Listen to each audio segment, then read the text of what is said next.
Hello, this is Marjorie Maddox, and I'm here to talk with you today, give you a brief introduction to my new book, Inside Out, Poems on Writing and Reading Poems with Insider Exercises. So let's get started.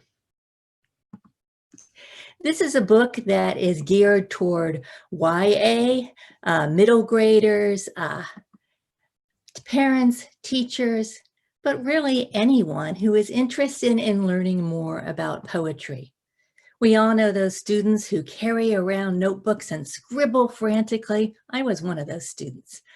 But then there's others who, poetry, not so much. So this book invites students to step inside the poem to learn more about the poem in a playful, inviting way.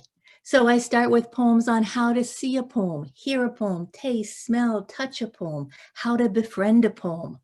Then I move on to poems that describe poetic techniques in a poem. And then I have poetry that talks about how to write specific fixed forms. So how to write an English sonnet, that's an English sonnet. How to write an Italian sonnet, that's an Italian sonnet.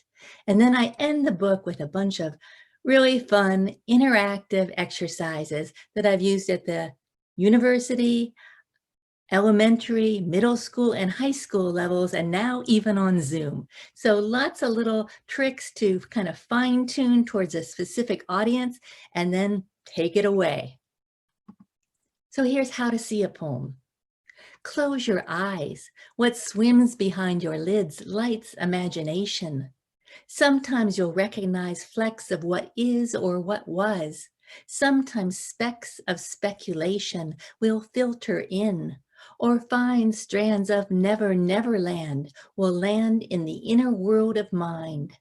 Just keep not looking into what's expected until you're free to see with vision that's beyond the ordinary.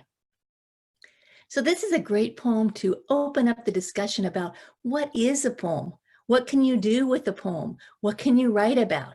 And the opportunities, of course, are endless.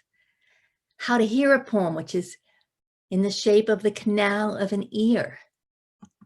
How to befriend a poem. And then I ask students to take the poem to some place that's their home turf, someplace that they like to hang out, and maybe write a poem with one of these titles to get to know exactly what a poem is. Then poems that describe poetic techniques,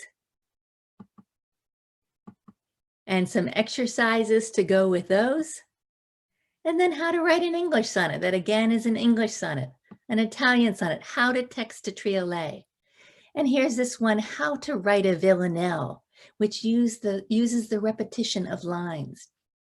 To write a villanelle, think like a bird that soars and swoops in 7 different ways and sings a song that you've already heard, returning to its favorite branch to perch. Become a sparrow, light and quick and gray, to write a villanelle. Think how the bird salutes you every morning undeterred from trilling what it always wants to say within its favorite song, the one you've heard so many times, you suddenly are stirred to listen closer still, to find the way to write a villanelle just like a bird that flits across your vision in a blur and leaves the sound of beauty in its trail, still singing songs that you've already heard. Next time you want to fly away on words, remember what we talked about this day. To write a villanelle, think like a bird that sings a song that you've already heard.